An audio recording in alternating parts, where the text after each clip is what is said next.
What is up, my fellow Shield brothers? What are you guys up to do on this March 1st? I'm back again because March 1st is such a day just packed full of so many things that happened that I just had to do a second video. And this video for our weekly dose of history is on the Zimmerman telegram, what it was and what it did for America during 1917. So let's get started for today, and hang on to your helmets, this is gonna be intense. What is it? The Zimmerman telegram, or Zimmerman note, or Zimmerman cable, was a secret diplomatic communication issued from the German Foreign Office in January 1917 and proposed a military alliance between Germany and Mexico in the prior event of the United States entering World War I against Germany. Mexico would recover Texas, Arizona, and New Mexico promised in this telegram, and the proposal was intercepted and decoded by British intelligence before it could get there. What were its effects? What does it mean? What does it matter? Well, the revelation of the contents on March 1st enraged American public opinion, especially after the German Foreign Secretary Arthur Zimmerman himself publicly admitted the telegram was genuine on March 3rd. It helped generate support for the United States declaration of war on Germany in April, the next following 2 months.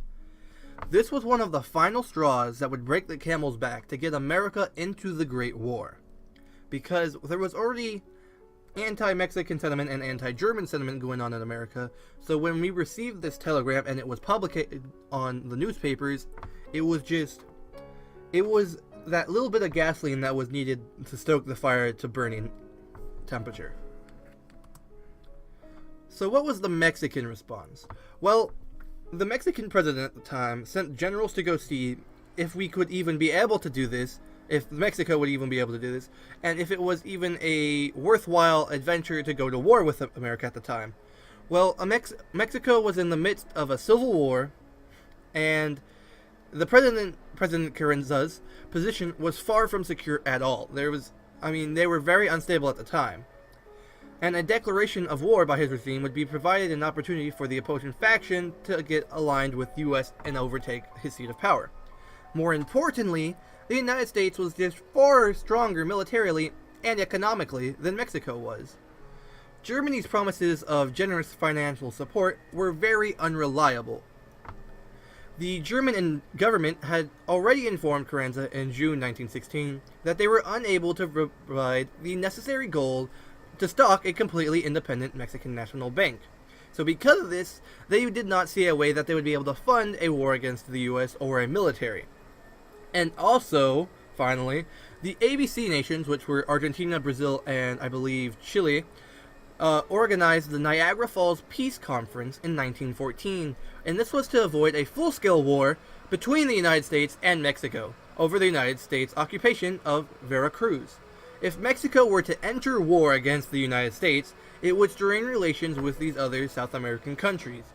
So there was just no way that either Mexico could win this war, start this war, or sustain this war, nor did it have the proper motivation or support of its people to even think of entering a war with the United States.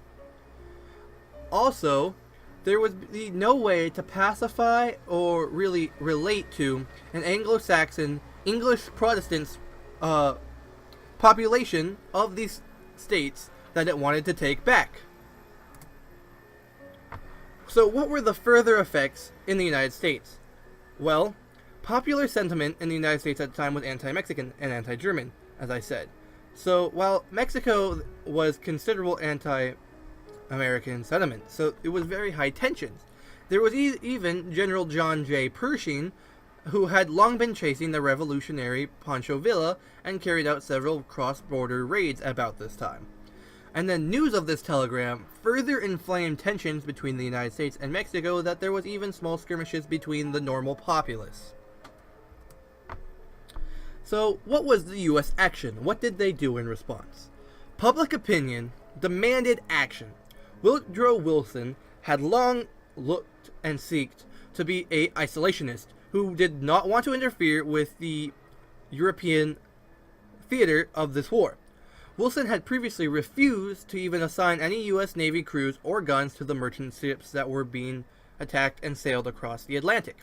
However, once the Zimmerman note was public, Wilson called for the arming of the merchant ships, but anti-war elements in the United States Senate still blocked his proposal, as well as, eventually, 2 months later, a full entrance into the war a month and a half later, which would eventually be the downfall of Germany. So, what were the German responses to this? Any doubts as to the authenticity of the telegram were removed, however, by Arthur Zimmerman himself when he announced on March 3rd it was real. First, at a press conference on March 3rd, he told an American journalist, "I cannot deny it, it is true." Then, on the 29th of March in 1917, Zimmerman gave a speech in the Reichstag in which he admitted the telegram was genuine. Zimmerman had hoped that the Americans would understand the idea was that Germany would only fund Mexico's war if and when the United States entered the First World War. So he was trying to get the American population to understand it was just it was a backup plan in case the Americans did decide to enter the war. It was a safety net to keep their resources and men from getting over to Europe so that Germany could finish off the war, which was going in their favor at the time, I believe. And then the American populace did not see it that way at all, and this completely backfired on Zimmerman for him saying that. On the 1st of February in 1917, Germany began unrestricted German submarine warfare against all ships in the Atlantic bearing the American flag. Both passenger and merchant ships did not matter. 2 ships were sunk in February, and most American shipping companies held their ships in port to avoid any damage done or death.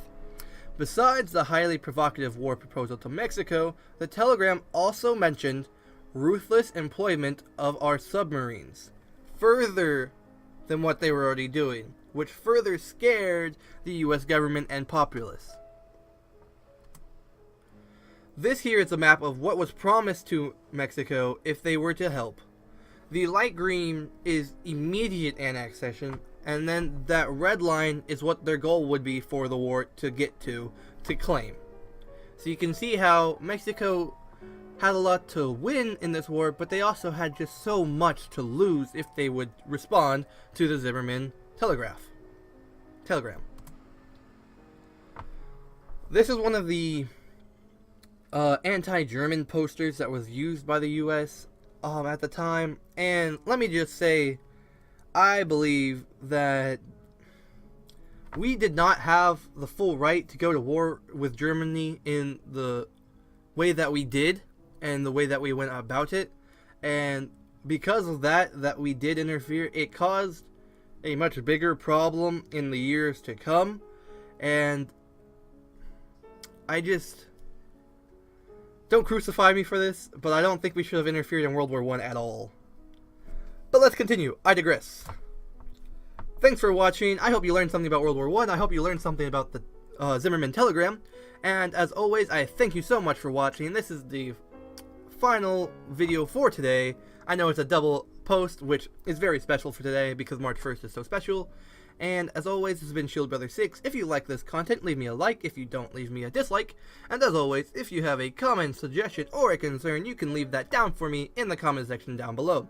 Also, you can contact me in any of those means that's left in the drop down box for you. And this has been Shield Brother 6, and I'll catch you next time.